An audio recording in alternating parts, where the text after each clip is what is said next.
नमस्कार दोस्तों, अनुपमा भक्ति चैनल में आपका स्वागत है। आज हम बात कर रहे हैं अनंत चतुर्दशी का। अनंत चतुर्दशी आज है। पंचांग के अनुसार हर साल भाद्रपद माह के शुक्ल पक्ष की चतुर्दशी पर अनंत चतुर्दशी मनाया जाता है। इस दिन राधा का जो राधाष्टमी को मेला शुरू होता है और वो आज ही के दिन खत्म होता है, और 10 दिन के लिए जो हमारे गणेश जी आते हैं ना, वो भी आज के दिन विदा होंगे, अनंत चतुर्दशी पे ही।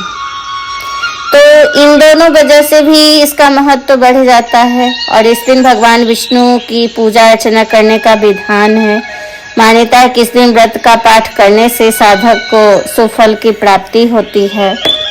तो अनंत चतुर्दशी की शुरुआत कैसे हुई? अनंत चतुर्दशी की शुरुआत कब हुई, इसका उल्लेख पौराणिक कथा के अनुसार युधिष्ठिर एक बार राजसूय यज्ञ का आयोजन करवा रहे थे।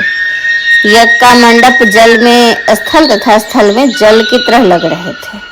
ऐसा उन्होंने भव्य महल बनवाया था। यज्ञ के दौरान कई तरह की सावधानियां रखी गई थी, लेकिन फिर भी कई लोग उस मंडप को देख धोखा खा चुके थे। एक बार दुर्योधन मंडप के पास पहुंचे तो तालाब को स्थल समझकर उसमें गिर गए। यह देख द्रौपदी को हंसी आ गई। वह उस समय खिड़की पे खड़ी होकर आते जाते लोगों को देख रही थी और दुर्योधन को इस तरह उछल कूद मचाते हुए देखते देखते अंत में उनको पानी में गिरते देख ली और वो जोर जोर से हंसने लगी।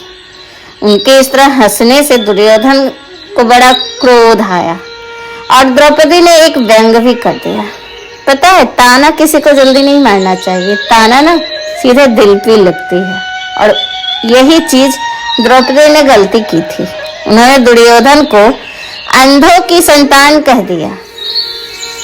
वैसे है भी, अगर आप किसी व्यक्ति को सच बोल दोगे मुंह पे तो उसे बहुत बुरा लगता है। झूठों का जमाना है, चापलूसों का जमाना है, और द्रौपदी ने वही कर दिया। उन्होंने दुर्योधन को अंधों का पुत्र बता दिया, जिससे उनको बहुत गुस्सा आया। दुर्योधन को क्रोध आ गया। ऐसे में उन्होंने पांडवों से बदला लेने के बारे में सोचा और इसी देश में उन्होंने पांडवों को धृतकीरा में हरा दिया था, यानी जुआ में। जुआ खेले थे ना, और क्या छल कपट करके उन्होंने उनको हराया था।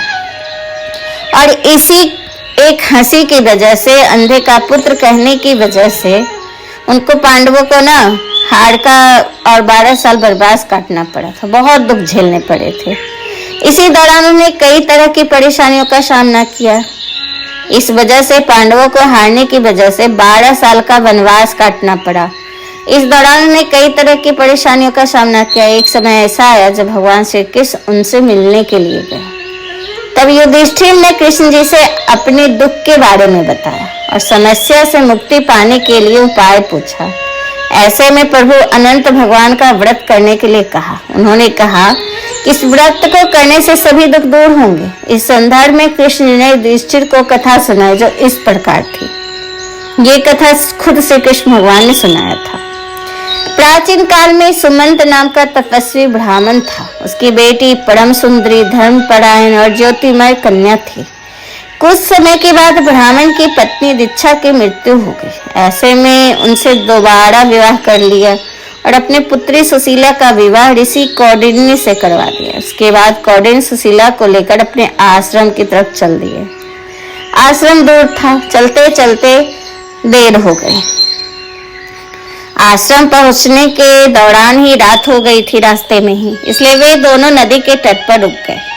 इसी दौरान सुशीला ने कुछ स्त्रियों को सुंदर वस्त्र में देखा और वह किसी भगवान की उपासना कर रही थी। इसके बारे में सुशीला ने स्त्रियों से पूछा कि तुम किसकी पूजा कर रही हो, क्या कर रही हो, किसका व्रत कर रही हो। तो उन्होंने अनंत व्रत के महत्व के बारे में बताया। सुशीला ने भी उसी जगह पर पूजा की और उसके 14 गांठों वाला एक डोर हाथ में बांध लिया और अपने पति ऋषि कौंडिन्य के पास आ गए। डोर के बारे में कौंडिन्य के द्वारा पूछे जाने पर सुशीला ने व्रत के बारे में बताया, परंतु ऋषि ने उसे तोड़ दिया और आग में जला दिया। ऐसा करने से अनंत भगवान का अपमान हुआ। इसी की वजह से ऋषि कौंडिन्य बहुत दुखी हुए। उनके पास जो कुछ भी था ना, सब नष्ट हो गया। वो अपनी पत्नी से पूछे कि इस दरिद्रता का कारण क्या है। खाने के भी लाले पड़ गए थे। तब सुशीला ने उसे डोरा जलाने वाली बात याद दिलाई। ऋषि कौटिल्य को अपनी गलती का एहसास हुआ और उस डोरे की प्राप्ति के लिए कई दिनों तक वो वहीं रहे, लेकिन उन्हें सफलता प्राप्त नहीं हुई। लंबे समय तक भटकने के पश्चात वो भूमि पर भूखे प्यासे रहने की वजह से गिर पड़े। फिर अनंत भगवान प्रकट हुए। उन्होंने ऋषि कौंडिन्य से कहा कि तुम मेरा अपमान किया, इसी वजह से तुमको इस तरह के कष्टों का सामना करना पड़ा है। तुम वापस जाओ और सच्चे मन से अनंत व्रत करो। 14 वर्ष के बाद सभी दुख दूर होंगे। ऋषि ने अनंत भगवान की बातों का पालन किया। भगवान श्री कृष्ण की आज्ञा से युधिष्ठिर ने भी विधि पूर्वक अनंत भगवान का व्रत किया। इस व्रत के पुण्य प्रताप से पांडवों को महाभारत के युद्ध में जीत मिली और चिरकाल तक उन्होंने राज्य किया था। और महाभारत में क्या क्या हुआ था ये तो आपको पता ही होगा। इसके बारे में भी हम आगे बताएंगे आपको।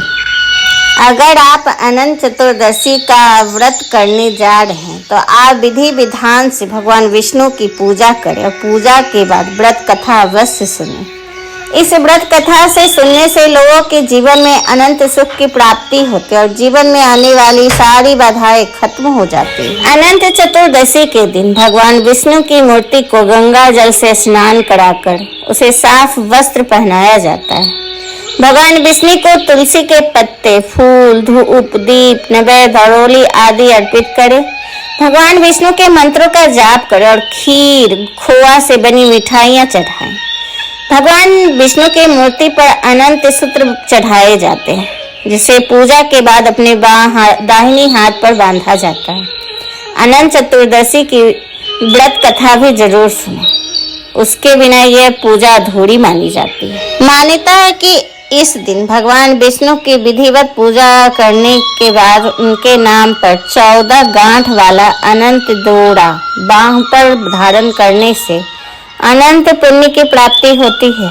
यह पर्व जगत के पालनहार भगवान विष्णु को समर्पित होता है। ऐसे मौके पर लक्ष्मी नारायण की पूजा की जाती है। सभी भक्तों को रक्षा सूत्र बांधा जाता है। अनंत पे जो गांठ हम बांधते हैं वो मार्केट में भी मिल जाता है और खुद से भी लोग घर पे कच्चे धागों का बनाते हैं और कहते हैं कि इसे धारण करने से हमारी सुरक्षा होती है हर चीज से। अगर आप इस दिन पूजा कर रहे हैं तो पहले शुद्ध होकर स्नान करके व्रत संकल्प करना चाहिए। संकल्प करते समय हाथ में जल लेकर मन में कहें, मैं अनंत चतुर्दशी का व्रत कर रहा हूँ, मेरे सभी पापों का क्षय हो और मुझे अनंत सुख मिले। इसके बाद भगवान की पूजा करें, कथा सुने। पूजा के बाद नमस्ते सर्वनागेंद्र, नमस्ते पुरुषोत्तम, न्यूनत्रिक्तानि